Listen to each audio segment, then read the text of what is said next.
Be ready. 10 seconds to go.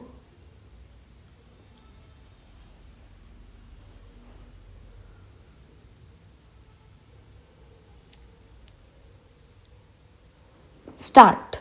I have great pleasure in welcoming you to the 8th annual meeting of the All India Council for Technical Education. You are aware that the constitution of the council has recently been revised in order to make it a more compact body, and the council, as reorganized, is meeting today for the first time. I will therefore crave your indulgence for a few minutes to refer to the circumstances in which the council was originally set up and the work it has accomplished in the last 7 years. It was in January 1944 that the Central Advisory Board of Education recommended, at the instance of the Technical Education Committee of that body, that the government should set up a central organization to stimulate, coordinate, and control the provision of technical education on an all India basis. The government considered that recommendation and set up the All India Council of Technical Education to survey the whole field of technical education and to advise them on measures that might be taken from time to time for development in this field. Shri Sarkar was appointed chairman of the first council, and he served for 2 terms with conspicuous ability. I must take this occasion to recall to your memory the services which he rendered as the first chairman of the council. I am sure you will all agree that his death is a great loss to the cause of technical education in the country. In retrospect, we now see more clearly one of the reasons for the establishment of the council. After the outbreak of World War II, the government of the day felt increasingly that they must secure the cooperation of Indian national leaders in order to create the necessary enthusiasm for the war effort.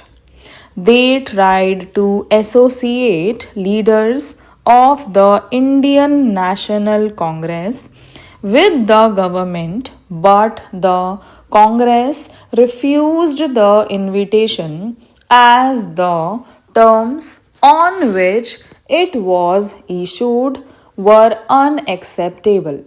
The government realized that they must have at least a semblance of Indian support, and therefore invited some selected individuals to come into the executive council.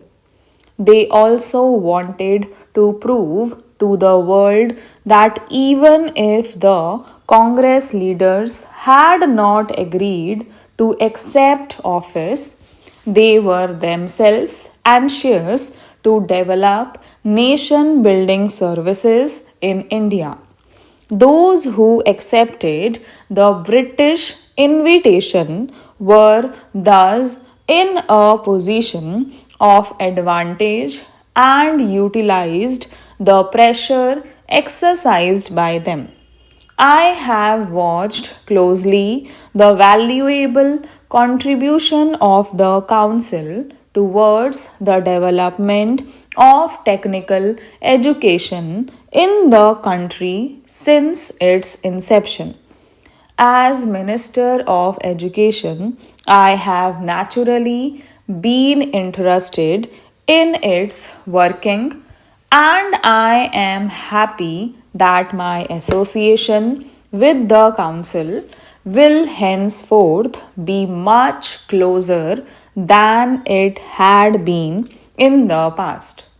Some of the landmarks in the history of the Council naturally come to my mind on this occasion. You are aware that it was primarily at the initiative of the Council that the Government of India decided to strengthen a number of undergraduate institutions in various parts of the country by providing grants amounting to about 1.5 crores of rupees. It was also on the recommendations of the Council that the government accepted the proposals of the Sarkar Committee to set up four higher institutes of technology in the country. The Council is also responsible for undertaking steps to establish closure relations between industries and educational institutions by establishing different types of industrial training schemes. There has been a good deal of expansion of facilities in technical education during the last 5 years. Most of it has been provided in the normal course in the colleges, preparing students for university degrees or college diplomas. I understand that the intake of engineering degree courses has increased from about 2500 to over 3700 in the last 5 years. The intake in engineering diploma courses has also increased from about 3000 to almost 5000 during the same period. In fact, there are some experts who hold that the expansion in facilities has been too rapid and that there is not enough scope for the employment of the persons trained. Others hold equally strongly that even today we do not have an adequate number of properly trained personnel for the various approved projects and purposes. What is therefore needed is a review of our requirements not only in terms of numbers but also in terms of the type of training necessary. In January 1951, the Council appointed a committee to assess the requirements of technical manpower with a view to undertaking this survey and also estimating what the requirements are likely to be for our various development schemes. I understand that as the Planning Commission had not until recently taken final decisions on the various schemes, the committee was unable to come to firm conclusions.